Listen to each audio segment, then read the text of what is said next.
안녕하세요. 찰리브라입니다.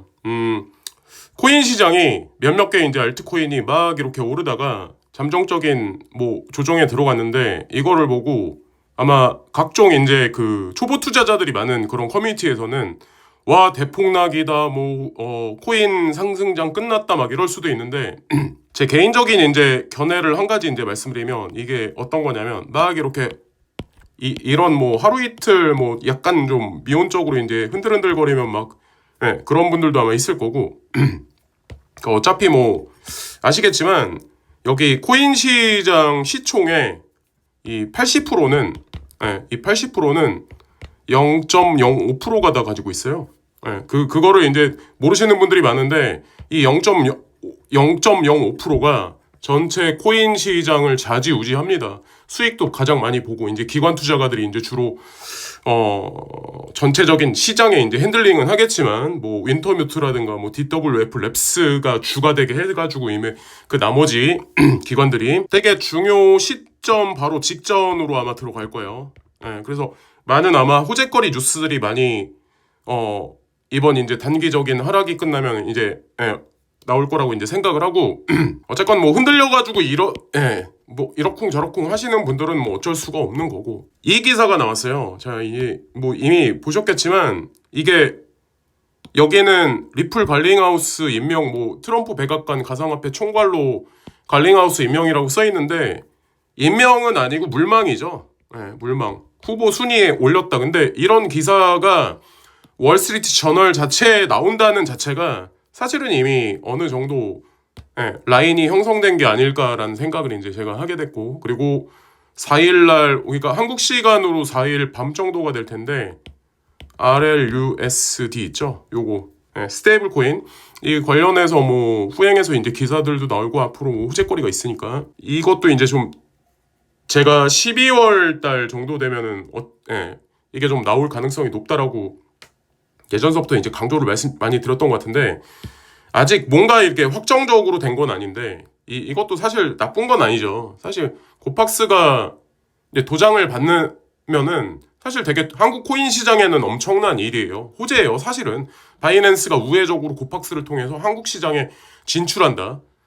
가상자산 시장에 고도화된 시스템을 한국 코인 시장의 투자자들한테 제공한다는 의미는 상당히 좋은 겁니다. 그러니까 그 업비트도 또 다른 아마 시스템들을 공개를 하게 될 거고 아마 선의의 경쟁이 있어서 투자자들한테 되게 좋지 않을까 생각을 하는데 헤드라인이 뒤바뀐 가상자산 사업자 심사 순서 곱박스부터 먼저 현장 심사라고 여기 쭉 써있죠. 이게 어떤 사람들은 이제 다 끝났다라고 하는 사람들도 아마 분명히 있을 거고 제 기준에서는 저는 분명히 될 거라고 이제 전 생각을 하는데 제가 예전에 되게 오래전부터 이제 그 얘기를 했었죠.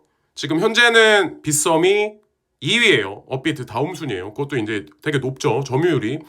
근데 아마도 시간의 흐름에 따라서 코팍스가 2위 자리에 올라갈 거다. 제가 이거 개인적으로 이제 생각을 한다. 그리고 업비트는 2025년 어느 순간이 되면 카카오뱅크가 여기 붙을 거다. K뱅크 계약이 끝나고 K뱅크 계약이 2025년 12월 달인가 끝나는 걸로 이미 발표된 걸로 알고 있어요. 그래서 카뱅이 지금 현재로서는 못 붙지만 어느 시점이 되면 이게 연결이 되지 않을까 개인적으로 생각을 합니다. 그리고 아시겠지만 코인원은 게임사가 이제 뒤에서 이거 인수합병하려고 컴투스인가 준비하고 있고 오이 코빗 같은 경우는 이미 오래전부터 이제 게임사가 있고 자 그래서 이것도 이제 프레임을 보기에 이제 좋은 기사이고 자 그리고 자 이더 얘기예요. 이더 제가 이더를 자꾸 강조하는 이유가 이 가격을 보면 끝난 것 같은데 제가 봤을 때는 기관은 지금 매집이 끝났습니다. 제 눈에 보기에는 기관은 매집이 끝났어요. 개인들이 들락날락거리는 거지 기관은 매집이 끝났다고 생각을 하는데 자 그리고 이제 사람들이 이것도 이제 제가 책에다 넣었는데 제가 트럼프 행정부에서 관세를 올리면 미국에 지옥이 오게 될 거다. 제가 논리적으로 거기 쭉 써놨어요.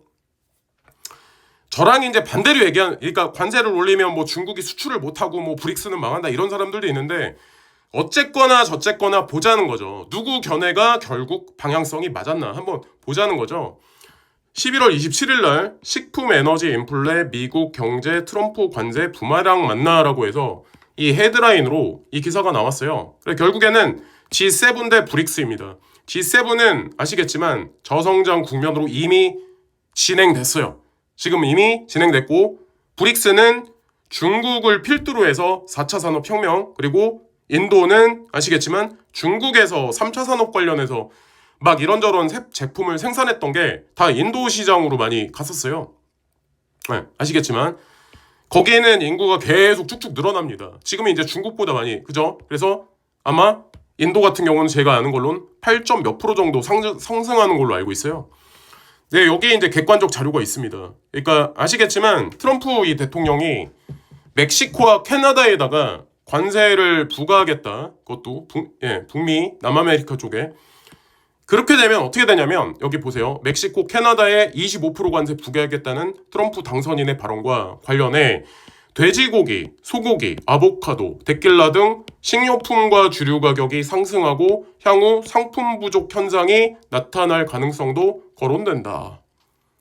자, 이거대로요. 인플레이션을 가져오는 겁니다. 그리고 멕시코의 경우 미국 채소류 수입의 3분의 2, 과일이나 견과류나 수입의 절반 정도를 담당하고, 멕시코산 아보카도가 90%고 오렌지 주스, 아마 미국인들 많이 먹을 거예요.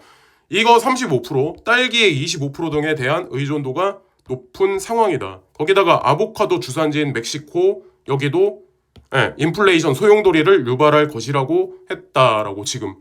근데 이렇게 됨에도 불구하고 트럼프 행정부는 관세를 때립니다. 그러니까 미국은 향후에 시간차를 두고 아마 고도의 하이퍼 인플레이션 쪽으로 아마 들어갈 거예요.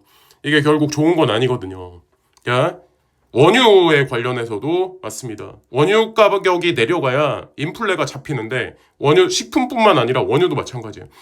미국의 원유 수입 가운데 절반 이상은 캐나다에서 들어오며 지난 7월에는 하루 430만 배럴로 사상 최고 수준을 찍은 바 있다. 미국에서 정제되는 원유의 약 40%가 수입되는데 이 가운데 60%는 캐나다, 11%는 멕시코에서 생산된다. 그러면 그러니까 미국이 캐나다와 멕시코에 관세를 이렇게 올려서 때리면은 이 원유 가격은, 미국 내 원유 가격은 어떻게 될까? 사람들은 셰일가스 그거를 채굴하면 된다라고 그렇게 단편적 생각으로 얘기를 하는 사람들이 많은데, 그거는 채굴 생산비가 되게 비싸요. 일단. 그리고 물 사용이 되게 많습니다. 환경 파괴되고. 거기까지 생각을 하고 이 단가를 생각해서 이걸 대입을 해야지 그게 정답이 되는데, 자, 그래서 이것도 한번 제가 이제 책에 이미 냈기 때문에 한번 보세요. 어떻게 되나. 자, 그러니까 브릭스 대 한마디로 이제 브릭스 대 G7 이겁니다. 저는 이제 우리는 여기에 베팅한 거예요. 브릭스 쪽에. 저것 이제 말씀을 드렸는데, 자, 여기까지 이제 말씀드리면서 방송을 마치겠습니다. 감사합니다.